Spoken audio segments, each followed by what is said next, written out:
All right, we'll go ahead and get started in just 1 minute.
All right, we'll go ahead and get started. Hopefully everybody can see my screen okay. Today we're going to talk about interest groups. Before we do that though, and most of the class will involve a breakout session. I know some of you don't like the breakout sessions, but you know, you'll survive. I want to make a couple of announcements. As a reminder, exam 3 is on Monday. Same drill as the previous 2 exams. We're sort of moving a little bit faster, so take that into account. You will have seen from the syllabus and the announcement that I made on Canvas that we will not include media. We're just going to skip it. I don't think it's a particularly insightful chapter, and we just don't have the time. So instead of trying to cram it into the space that we have, we're just going to skip it. So you're obviously still free to read it and review it, but it won't be on the exam. So we will have a synchronous session on Wednesday. Lucas is going to lead a discussion on local politics, and he will soon post a reading or two, just a short reading or two in preparation. So please attend as you can. You do have I think we give you 2 freebies in terms of missing synchronous meetings. So if you can't make it because you're traveling or something, you don't need to email me or your TAs. You can miss it. It's automatically excused, but do make sure you go and review it. We'll post it on Canvas.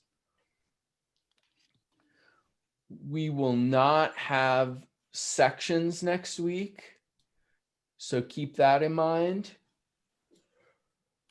I also just want to say it's a tough time of the semester. I mean, it's been a tough semester overall, but some of us aren't able to celebrate the holidays in the ways that we're used to doing. So just, be sure to check in with yourself and,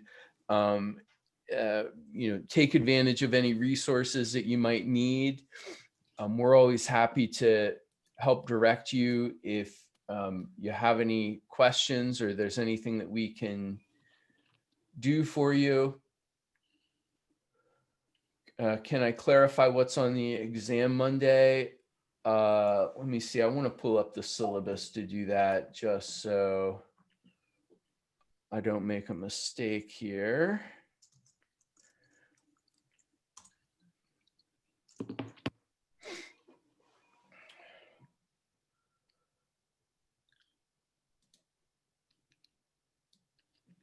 Let's see. Hopefully you can all see the syllabus. The syllabus is going to cover public opinion, political parties, and interest groups.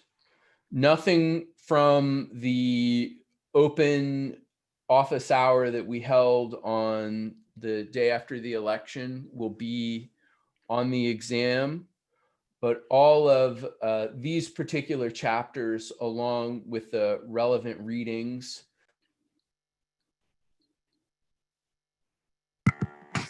Sorry about that mute. My dog pushed the button.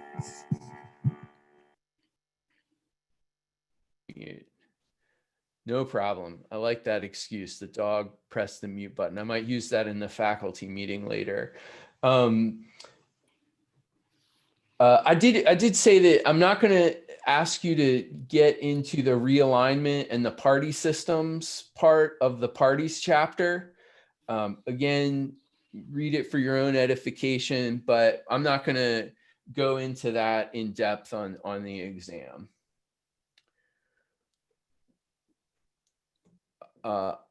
So that was really what I wanted to do before I send you into breakout rooms.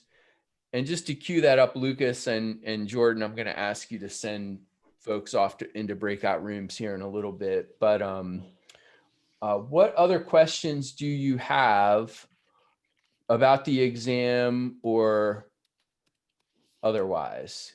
You can raise your hand or type in the chat, and I'll give you a minute or two to think about it.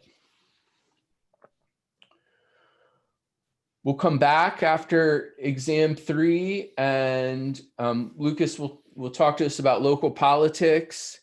And then we're going to go back to the beginning of the textbook, at least, and go through the founding and also some of the core principles of the American political system. For years and years and years, I started with that stuff, and I decided that I like it better to end with it. So that's how we'll finish off the end of the semester. I'm super excited. We're going to have Melanie Fontes Rayner, who right now is Chief of Healthcare to the Attorney General of California.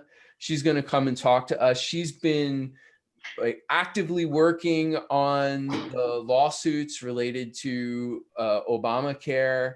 She was actively involved in crafting Obamacare when she was in the Senate, when she worked for Senator Murray's committee. So I'm super excited that she's going to join us on the 9th to talk and answer some questions. So someone asks, do you have to take the 4th exam if you are satisfied with your first 3 exam grades? You are free to take a 0 in your 4th exam, and that, assuming that is your lowest grade, i.e. you don't have any other zeros, that will be dropped. So you're free to make that choice. Absolutely.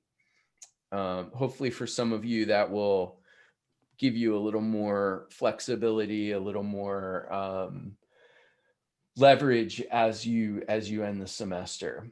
Now, still come to section, still come to lecture, because those are graded and you want to make sure that you still get credit for doing that.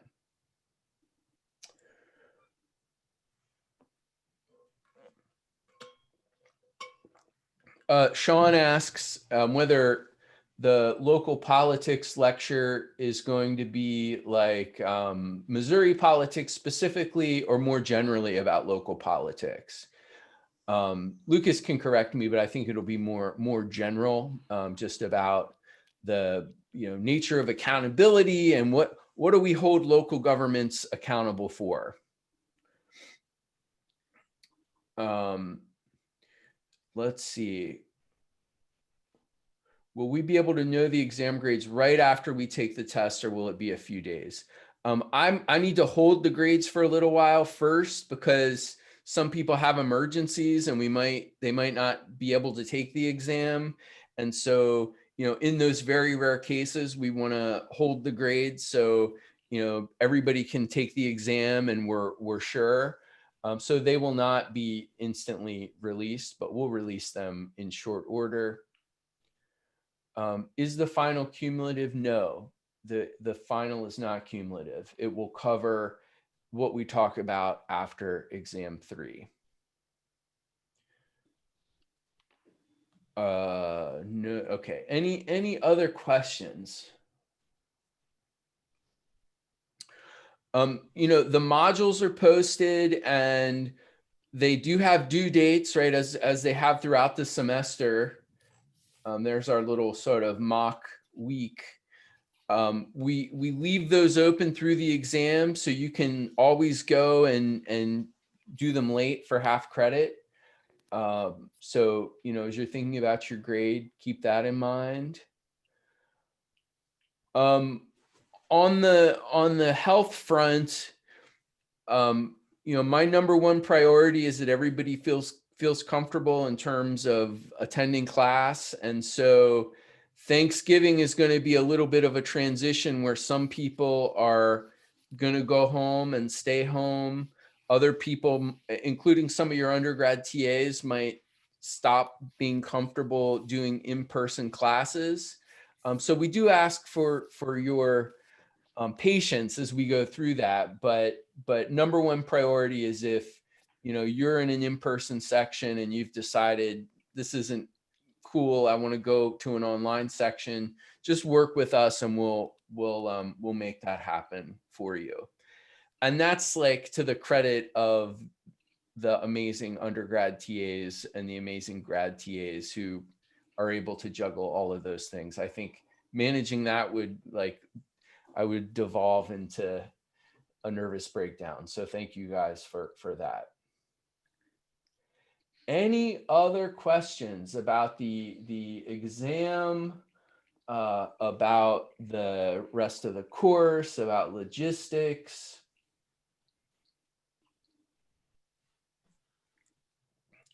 We'll give you another minute or two.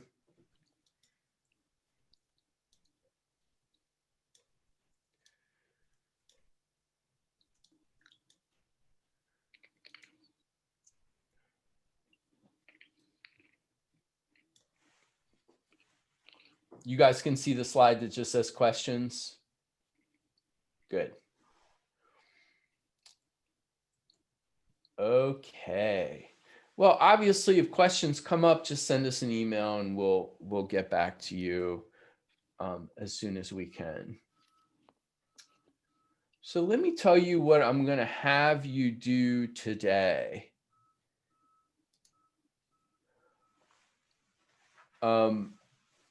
I'm going to put you in breakout rooms. I'm going to send you to a Padlet and I'll cut and paste this link in a minute. Somebody on one of the evaluations, I think I've only done these breakout sessions a couple of times, but somebody was like, I hate these. We go into a room and nobody says anything. So don't do that. Maybe we'll randomly check. And if you show up and you're not saying anything, you're just staring silently, you know, or you all have your little black screens up, we'll automatically fail you in the course. But don't do that. You know, maybe turn your cameras on. When you get into the breakout sessions, number one, everybody needs to introduce yourself. Maybe you can say something you're hopeful about these days. I don't know, maybe grandma sending you some pumpkin pie or something like that. So spend a little time just introducing yourselves. We'll make the breakout rooms 4 or 5 people if that's possible. Lucas and or Jordan, who's ever setting that up. So what I want you to do is to pick an interest group. And you can pick as you choose, but I gave you a link there from Project Vote Smart. They have a really nice, long, comprehensive list of interest groups. And then I want you to do a little research. I want you to, on the Padlet, first describe the interest group, right? What is its mission? Where did it come from? Right? Why did it form? What society or what groups in society does it represent? This was a big part of the lecture and of the reading, this problem with pluralism, right? That, you know, groups are not represented in a way that matches society exactly. So I want you to think about that in context of this specific group. I want you to do some investigation on how that interest group attempts to influence policy. I'm going to let you do your own sleuthing here. Open Secrets, which is sort of the lurid URL for the Center for Responsive Politics, right? That's much more boring, but Open Secrets, that sounds exciting. Has a lot of information. You can look up and see who your neighbors are donating to and all this sort of stuff. But check that out. Use whatever resources might be helpful. Are you feeling okay after last night? I think somebody has their microphone, maybe Ann Johnson.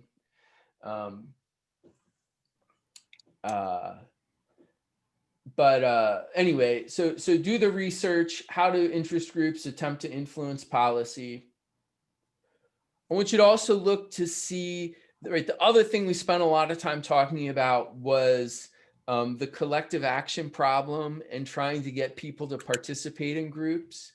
So I want you to look to see what are the benefits or potential benefits that the interest group offers its members. And then as a little extra, how the pandemic has influenced the behavior of the group, if you can find any evidence on that front. Okay, so what I'm going to do, I'm not going to send you off yet. Let's see, I'm going to chat the Padlet to the group.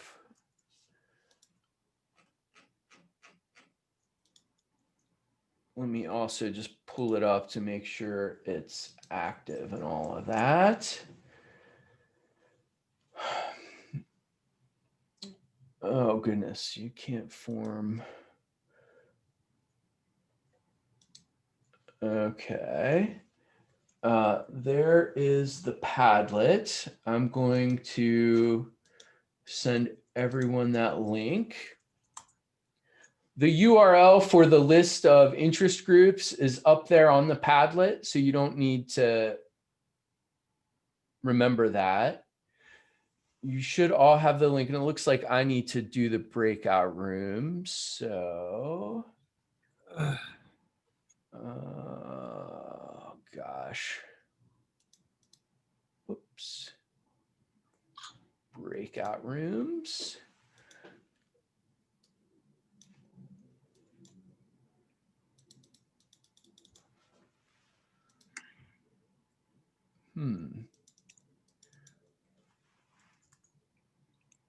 Okay. Great. So we'll assign you to breakout rooms of 5 to 6 individuals. Before I send you off, are there any questions? Be sure to put your name on the Padlet. The other thing is, if you're comfortable, obviously turn your camera on so you can, have that interaction. If it's not possible, if you're not comfortable, then that's okay. But without further ado, I'm going to beam everybody off. And after you're done, you can go home. We're not going to reconvene. All right. Here you all go.